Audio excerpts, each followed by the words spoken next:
السلام علیکم عزیز طلباء و طالبات، آج ہم نوم جماعت کا تاریخ کا تیسرا سبق بھارت کو درپیش داخلی مسائل کا مطالعہ کریں گے۔ پہلا ہے پنجاب میں بے چینی۔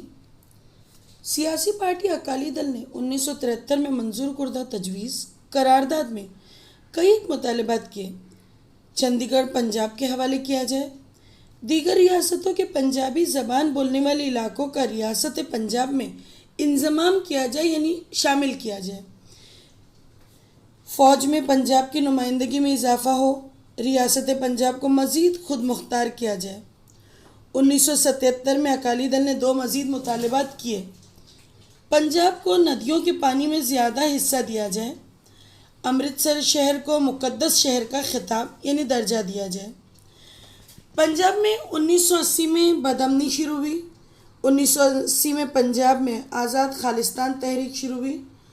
اکالی دل کے لیڈر سنت ہرچرن سنگھ لونگووال سورن مندر یعنی گولڈن ٹیمپل میں بیٹھ کر کارکنان کو مظاہرے کرنے کی ہدایت دے رہے تھے۔ خالستان کے کٹر حامی جرنیل سنگھ بھندران والے مسلح دہشت گردانہ سرگرمیاں انجام دے رہے تھے۔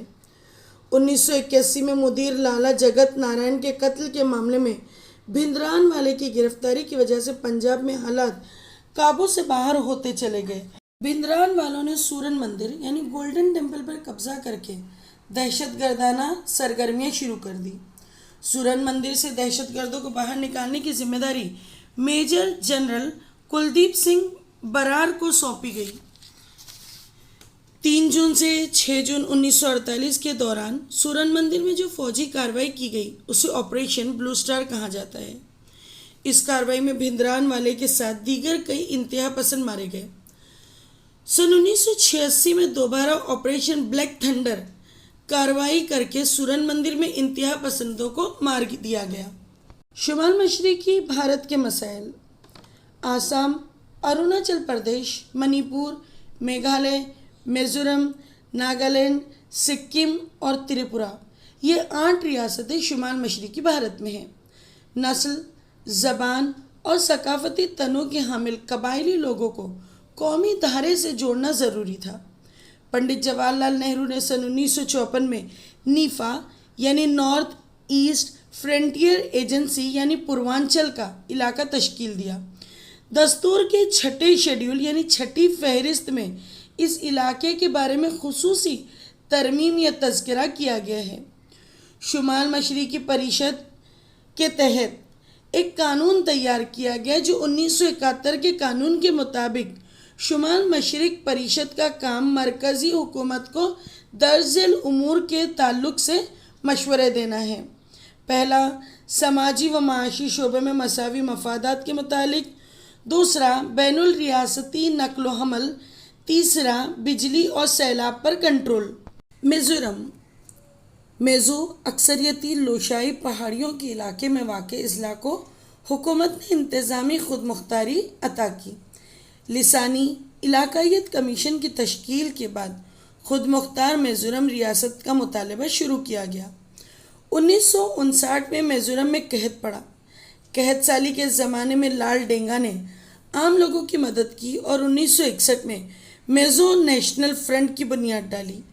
میزورم عظمیٰ کا مطالبہ کرنے والی اس تنظیم نے 1966 میں آزاد میزورم کا اعلان کر دیا۔ اندرا گاندھی کو سختی سے ان حالات کو سنبھالا۔ 1972 میں میزو اکثریتی علاقے کو مرکز کے زیر انتظام علاقے کا درجہ دیا گیا۔ 1985 میں راجیو گاندھی اور میزو نیشنل فرنٹ کے درمیان مصالحت کے بعد میزورم کو وفاقی ریاست کا درجہ دیا گیا اور لال ڈینگا میزورم کے وزیر اعلیٰ بنے۔ ناگالینڈ سن 1946 میں ناگا نیشنل کونسل کی بنیاد ڈالی گئی۔ انگامی جھاپو فزو کی قیادت میں اس تنظیم نے ایک آزاد ملک ناگالینڈ کا مطالبہ کیا۔ 1954 میں NNC نے ناگالینڈ کو آزاد ریاست بنانے کا اعلان کر دیا۔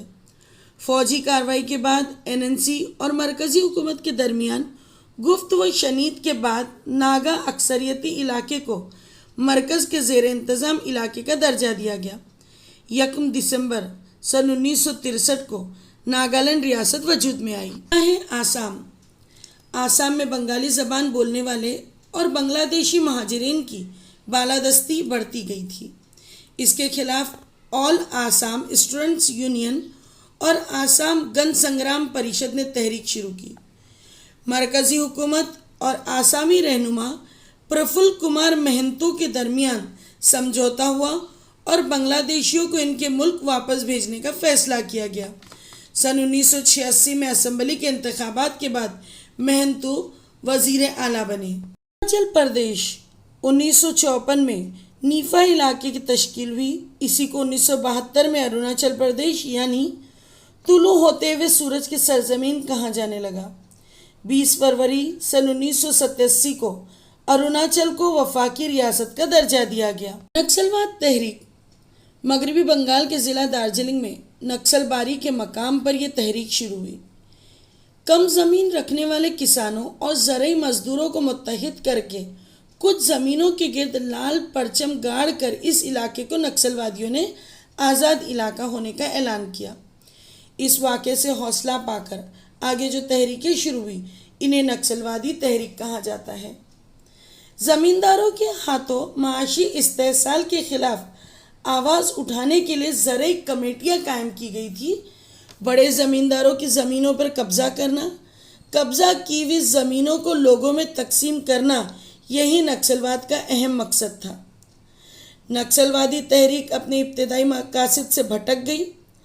نکسلوادی حکومت کی اسکیموں اور عوامی فلاحی منصوبوں کو عام عوام تک پہنچنے نہیں دیتے تھے۔ دہشت گردی کا راستہ اختیار کر کے متوازی حکومت قائم کر لی ہے۔ تشدد پر زور دینے والی نکسلوادی تحریک ملک کے داخلی سلامتی کے لیے خطرہ بن گئی ہے۔ مغربی بنگال میں شروع ہونے والی یہ تحریک اب مہاراشٹر، تلنگانہ، مدھیہ پردیش، چھتیس گڑھ، اڑیسہ اور آندھرا پردیش کی ریاستوں تک پھیل گئی ہے۔ نکسلوادیوں نے Peoples liberation guerrilla army PLGA نامی مسلح تنظیم قائم کی ہے۔ فرقہ پرستی کے پہلے ہم معنی دیکھیں گے۔ مذہبی تفاخر یعنی مذہب کے معاملے میں احساس برتری کہ میرا مذہب سب سے اعلیٰ اور سامنے والے کا مذہب ادنا ہوتا ہے۔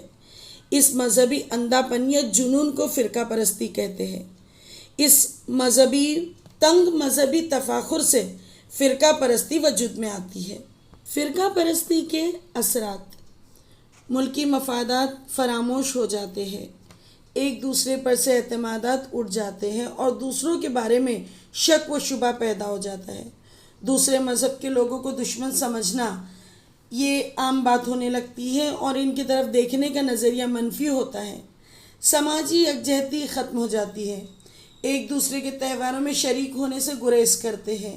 اپنے جائز مطالبات اور حقوق کے لیے بھی لوگ متحد اور منظم نہیں ہو پاتے۔ کسی چھوٹی سی بات پر فسادات ہو جاتے ہیں جن میں جانی و مالی نقصانات ہو جاتے ہیں۔ فرقہ پرستی کب اور کیوں بڑھ جاتی ہے اس کے متعلق اب ہم دیکھیں گے۔ معاشی اور سماجی مسائل کو بھی مذہب کے عینک سے دیکھتے ہیں۔ ایک مخصوص مذہب کے ہونے کی وجہ سے اپنے سیاسی اعتبار سے بے وزن ہونے کا احساس ہوتا ہے۔ جب یہ احساس ہوتا ہے کہ ہمارے مذہب والوں کے ساتھ ہمیشہ ناانصافی ہوتی ہے، جب یہ احساس ہونے لگتا ہے کہ حکومت ہمارے مذہب کے ساتھ جانبدار برت رہی ہے، اپنے مذہب یا مذہبی علامتوں کے بارے میں کسی سے کچھ کہنے سے فسادات بھڑک اٹھتے ہیں۔ علاقائیت یعنی اپنے علاقے کے تئیں بے جا تفاخر کا احساس، یعنی علاقائیت یا علاقہ پرستی کہلاتا ہے۔ ترقی یافتہ علاقے کے لوگ غیر ترقی یافتہ علاقے کے لوگوں کو کمتر سمجھتے ہیں۔ پسماندہ علاقے کے لوگ اپنی روایات، ثقافت پر فخر کر کے اپنی انفرادیت کا اظہار کرتے ہیں۔ ترقی میں عدم توازن کی وجہ سے علاقائیت بڑھتی ہے۔ علاقائیت بڑھنے سے بہت سارے نقصانات ہیں، جس میں غیر ترقی یافتہ علاقوں میں تعلیم، صحت وغیرہ کی سہولیات نہیں رہتی۔ ترقی کے مواقع نہ ملنے سے تعلیمی پسماندگی، بے روزگاری، غریبی جیسے مسائل پیدا ہوتے ہیں۔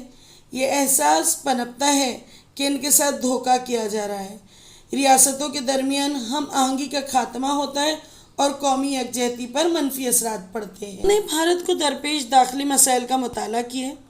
ان مسائل کے علاوہ ملک کو آبادی، صفائی، زراعت اور کسانوں کے مسائل، افلاس، رہنے کے لیے گھر اور 2 وقت کی روٹی جیسے کئی مسائل آج بھی درپیش ہیں۔